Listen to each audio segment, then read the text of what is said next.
Comment dire adieu au syndrome de l'objet brillant et éviter de s'éparpiller? C'est ce qu'on va voir dans cet épisode de Décomplexe tes complexes. Je vais te partager 5 questions à se poser avant d'exploiter une idée. L'objectif, c'est d'éviter de perdre du temps, de s'éparpiller et te concentrer sur les projets qui vont t'amener à ta vision, les projets qui ont vraiment du sens pour toi et pour ton entreprise. Alors, pour préparer cette vidéo, je suis allée voir la définition du syndrome de l'objet brillant, parce que c'est un syndrome que je connais, mais je savais même pas quelle était la définition exacte. Donc je me suis dit: «Autant vérifier quand même que ce que je pense qu'est le syndrome de l'objet brillant est bien ce que je pense» et effectivement, c'est le cas. Je vais te donner une définition que j'ai trouvée. Apparemment, c'est un lien qui vient de LinkedIn et c'est la définition qui m'a le plus parlé. Donc je te la lis, elle est sur mon petit téléphone. Le syndrome de l'objet brillant est un phénomène qui se produit souvent chez les entrepreneurs. Intéressant. Il se caractérise par une tendance à être constamment distrait par de nouvelles idées, projets ou opportunités au détriment de la poursuite des activités et des projets actuels. Et oui, le syndrome de l'objet brillant, c'est un sacré syndrome qui vient nous mettre des bâtons dans les roues, vraiment, que ce soit en termes d'organisation, de gestion du temps, d'éparpillement, de charge mentale. Vraiment, je pense que la liste est longue, donc on va essayer de décortiquer tout ça. Et en fait, moi aujourd'hui dans cette vidéo, je vais te donner 5 questions à se poser pour savoir en fait quand tu as une nouvelle idée. Est-ce que tu dois la mettre en place maintenant, plus tard ou jamais? La première question à se poser pour moi, c'est est-ce que cette idée, ce projet correspond à ta vision? Alors oui, ça demande de travailler sa vision en amont. Donc, si tu as la possibilité de prendre le temps de bosser ta vision, vraiment, je te le conseille. On ne va pas rentrer dans le détail dans cette vidéo parce que on parle pas de vision, mais enfin, c'est pas le thème principal. Mais c'est important que tu viennes travailler sur ta vision justement derrière pour te fixer des objectifs, définir des projets qui vont correspondre à cette vision. Et forcément, quand tu es victime du syndrome de l'objet brillant, si tu as une vision claire, tu vas pouvoir très facilement te dire: «Oui, cette idée me correspond à ma vision et du coup, je peux l'exploiter» ou «Non, cette idée ne correspond pas du tout à ma vision, donc en fait, ça ne sert à rien». Il est possible aussi que tu ne saches pas, que tu te dises peut-être que ouais, ça correspond à ma vision, mais est-ce que je dois vraiment l'exploiter maintenant? Est-ce que ça va faire sens pour ma communauté? On parle de tout ça dans les prochaines questions. Donc vraiment, là, l'idée, c'est juste de se dire, est-ce que ça correspond à ma vision? Oui, non. Si je doute, je le note pour plus tard et je reviendrai dessus quand j'aurai une vision plus claire, ou en tout cas, je prends le temps de bosser ma vision et ensuite, je me repose la question. Deuxième question, est-ce que cette idée, ce projet, bref, ce truc qui me donne envie, correspond à mes objectifs actuels? Est-ce qu'il peut s'inscrire dans mes objectifs actuels? Alors là aussi, ça demande de travailler ces objectifs en amont. Je sais que c'est quelque chose qu'on met souvent de côté quand on est entrepreneur, ce qui est dommage parce que les objectifs permettent vraiment de garder le cap sur nos différentes actions. Et là encore, cette question prouve que avoir des objectifs, ça nous permet aussi de sélectionner les différents projets sur lesquels on veut travailler. Et évidemment que ces objectifs doivent servir ta vision. Si tu as un objectif qui ne sert pas du tout ta vision, pour moi, tu peux le rayer de la liste. Il n'y a pas d'intérêt à mettre plein d'efforts, plein d'énergie dans un objectif qui ne vient pas servir ta vision, qui ne va pas t'aider à arriver au point B, au fameux point, au fameux palier que tu as envie d'atteindre. Que ce soit un objectif financier, un objectif de communication, enfin voilà, peu importe le type d'objectif, il faut que ça corresponde à ta vision. Et si cette nouvelle idée, ce nouveau projet correspond à ta vision et correspond à tes objectifs actuels, tu peux passer à la question suivante. Si ça ne correspond pas, pareil, soit je le note pour plus tard parce que je suis un peu dans le doute, soit ça correspond pas du tout, je supprime. C'est juste que c'était une nouvelle lubie parce que j'ai vu plein de gens vouloir faire la même chose et je me suis dit: «Oh, peut-être que je peux le faire». Mais finalement, c'est peut-être pas la bonne idée pour toi, en tout cas pas à ce moment-là. D'ailleurs, je vais te donner un exemple. Si, ton syndrome de l'objet brillant en ce moment, c'est d'aller sur YouTube, enfin ton objet brillant du moment, c'est d'aller sur YouTube parce que, tu suis des entrepreneurs sur YouTube, peut-être que tu regardes mes vidéos et tu te dis: «Ah, ça pourrait être sympa d'être sur YouTube». Bah, la question à te poser, c'est: «Est-ce que ça peut servir ma vision? Est-ce que j'ai vraiment quelque chose à faire sur YouTube?» Et est-ce que c'est inscrit dans un objectif actuel? Est-ce que en ce moment, par exemple, mon objectif, c'est de développer ma visibilité, de développer un nouveau, canal de communication? Si l'un de tes objectifs est un objectif de visibilité, de communication, peut-être qu'effectivement YouTube peut, s'inscrire dans cet objectif, dans cette vision. Donc tu peux passer à la question suivante, qui est: est-ce que j'ai vraiment envie de le faire ou est-ce que j'ai envie de le faire parce que tout le monde est en train de le faire? Je crois que c'est la première source d'alimentation du syndrome de l'objet brillant. C'est qu'on est, dans une ère, j'ai envie de dire, où avec les réseaux sociaux, on voit constamment ce que font les autres personnes. Elles vont mettre en avant les projets qu'elles sont en train de développer, les nouvelles idées qu'elles sont elles-mêmes en train d'exploiter, les nouvelles offres qu'elles sont en train de sortir et forcément, bah, ça nous donne envie de faire des choses. Forcément, franchement, je pense que c'est logique et humain qu'on se dise, bah, quand quelqu'un sort une offre qu'on pourrait faire également, on se dit: «Ah punaise, mais pourquoi j'ai pas eu l'idée avant? Effectivement, je pourrais moi aussi le faire. Il y a peut-être quelque chose à creuser, à exploiter». Donc c'est tout à fait normal. Je pense qu'il faut pas se blâmer pour ça et c'est aussi pour ça que je fais cette vidéo, aujourd'hui.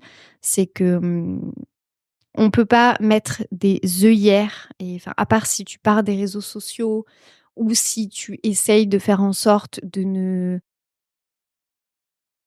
bah, ou si tu arrives tout simplement à ne pas prêter attention à ce que font, tes concurrents ou les entrepreneurs que tu aimes et que tu suis sur les réseaux sociaux. Peut-être que tu arrives à vivre sans ce syndrome de l'objet brillant. Mais toujours est-il que si tu te dis régulièrement ou, ponctuellement: «Ah tiens, ça, c'est une bonne idée. Peut-être qu'il faudrait que je le fasse aussi. Il faudrait que je me penche sur la question. Ah, ça serait cool de développer, c'est vrai, ma chaîne YouTube. Ah, punaise, mais elle sort une offre où elle fait ça comme ça. Ça serait intéressant». Bref, si tu te dis tout ce genre de choses, c'est que euh, forcément, de voir les autres faire, ça te donne envie de faire. Bref, je m'éloigne du sujet. Enfin, je m'éloigne du sujet. Je m'éparpille justement. Mais ici, il va vraiment falloir faire preuve de prise de recul et c'est pas facile quand on est toujours dans l'action, dans le faire ou quand on est toujours dans ses peurs parce que là, sur cette question-là, je te demande, de faire attention, enfin, je te conseille de faire attention à 2 choses. Hem, 1°, est-ce que j'ai vraiment envie de le faire moi-même? Donc là, ce que je te conseille, c'est si tu doutes, de prendre du recul, de te noter cette idée sur un papier, dans ton espace Notion, où tu veux. Tu peux te mettre un rappel dans X jours pour te repencher sur la question. Et à ce moment-là, quand tu reprends cette idée, te dire: «OK, j'ai eu cette idée il y a 10 jours, je sais même pas pourquoi. En vrai, ça me botte pas du tout. Là, franchement, je pense qu'il y a pas de question à se poser. Abandonne cette idée». Ou si au contraire tu te dis: «Ah mais ça c'est vraiment une bonne idée ça et franchement je veux vraiment l'exploiter, je pense qu'il y a vraiment quelque chose à faire». Si c'est le cas, alors tu peux passer à la question, suivante. Mais attention aussi aux peurs parce que des fois quand on se demande: «Est-ce que j'ai vraiment envie de le faire?» on peut soit avoir conscience qu'on a envie de le faire, mais avoir conscience qu'on a des peurs qui actuellement nous bloquent. Soit carrément se dire: «J'ai pas envie de le faire», alors qu'en fait, on fait taire un peu la petite voix à l'intérieur de nous qui a vraiment envie de le faire, mais qui est en train de se faire bouffer par, nos peurs tout simplement et là, c'est dommage. Donc c'est, je pense, la question la plus, difficile des parmi les 5 questions. C'est vraiment de se dire: «Est-ce que j'en ai envie ou pas?» 4e question et qui n'est pas des moindres parce que là, en ce moment, on parle beaucoup de toi, de ta vision, de tes objectifs, de tes envies. Mais est-ce que ça pourrait marcher pour ta communauté? Est-ce que ta communauté en a envie? Donc, si ta vision est OK, c'est OK avec ta vision, c'est OK avec tes objectifs actuels ou à moyen terme, c'est OK avec ton envie. Tu es sûr que tu as envie de le faire et que tu aies des peurs ou non, tu sais qu'il va falloir que tu travailles sur ce projet parce que c'est quelque chose à faire. Est-ce que ta communauté en a envie? Est-ce que ta cible est prête à recevoir cette offre, ce projet? Est-ce que c'est le bon moment? De quelle façon il va falloir le faire pour que ça ait du sens pour eux, pour que ça plaise? C'est une question très importante à se poser, je pense. Et dans ces cas-là, je pense qu'il n'y a rien de mieux que finalement demander à sa communauté, à sa cible, à son client idéal, appelle-le comme tu veux.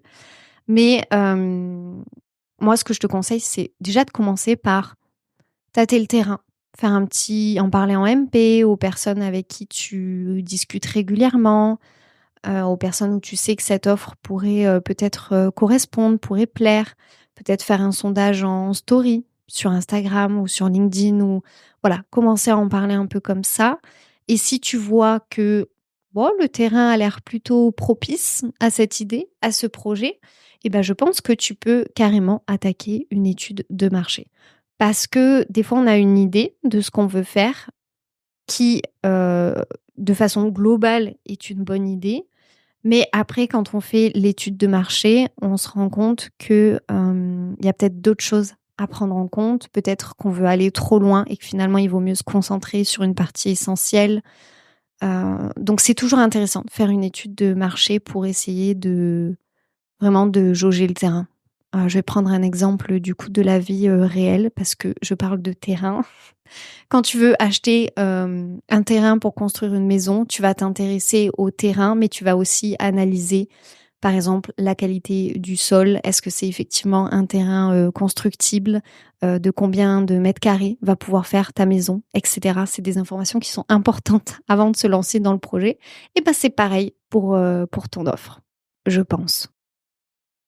Donc, question très importante et en fonction de ton étude de marché, en fonction de ce tâtage de terrain, tu vas pouvoir affiner ton projet et peut-être commencer à le lancer. Mais avant, je te conseille de répondre à la 5e question qui est: est-ce que j'ai le temps de le faire?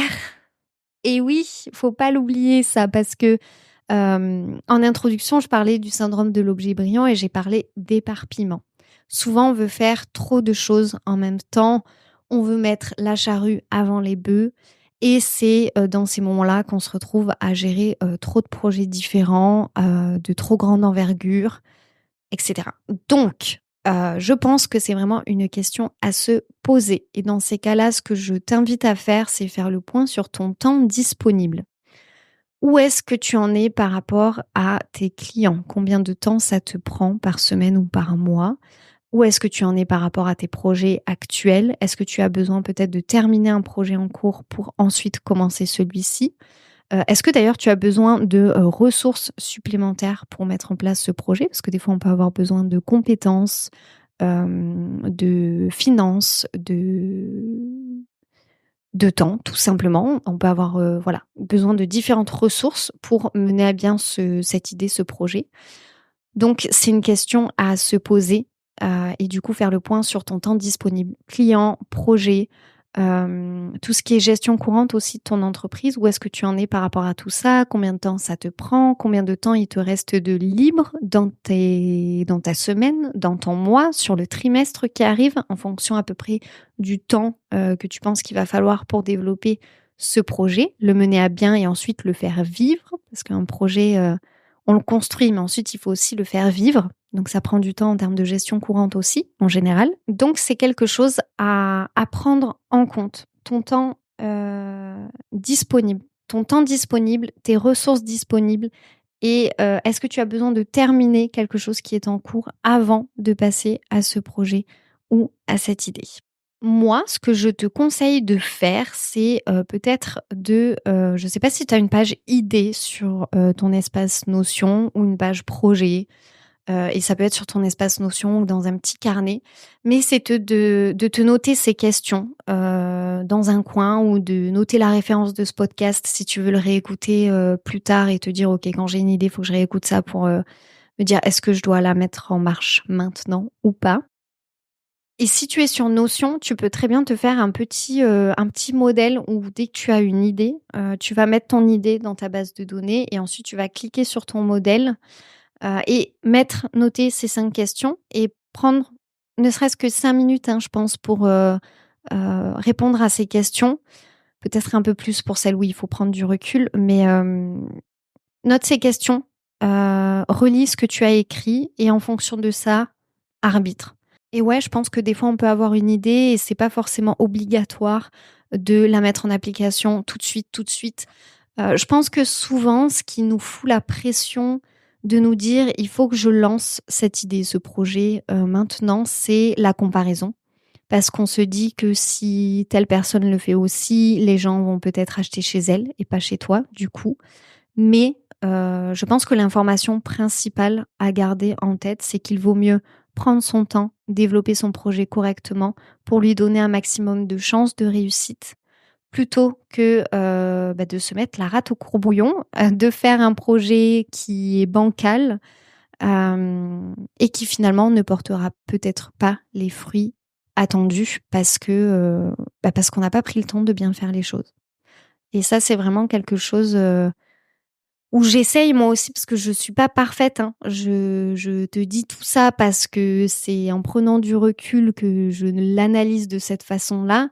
Mais moi aussi, des fois, je me fous la pression et je me dis: «Ah punaise, j'aurais dû faire ça ou faut que je le fasse et je vais tout faire pour le faire avant la fin du mois», alors que c'est complètement irréalisable par rapport au temps que j'ai de disponible ou en fait, finalement, c'est pas du tout inscrit dans ma vision. Enfin, ça arrive à tout le monde, vraiment, c'est je moi la première. Mais ce que j'espère avec cet épisode, c'est t'aider à un petit peu, échapper à ce syndrome de l'objet brillant et à mieux sélectionner les projets dans lesquels tu veux te lancer. J'espère que cet épisode t'a plu. N'hésite pas à, si tu es sur le podcast, à, noter le podcast en mettant, 5 étoiles si ça t'a énormément plu, à t'abonner, à recommander le podcast. Si tu es sur YouTube, à mettre un petit pouce pour me dire que tu as aimé la vidéo, commenter parce que ça me soutient énormément et ça permet de donner de la visibilité à, mon nouveau petit bébé qui est, cette chaîne YouTube. Merci à toi de me suivre, de m'écouter à chaque fois et je te retrouve très vite dans un épisode de Décomplexe tes complexes ou une vidéo YouTube. À bientôt!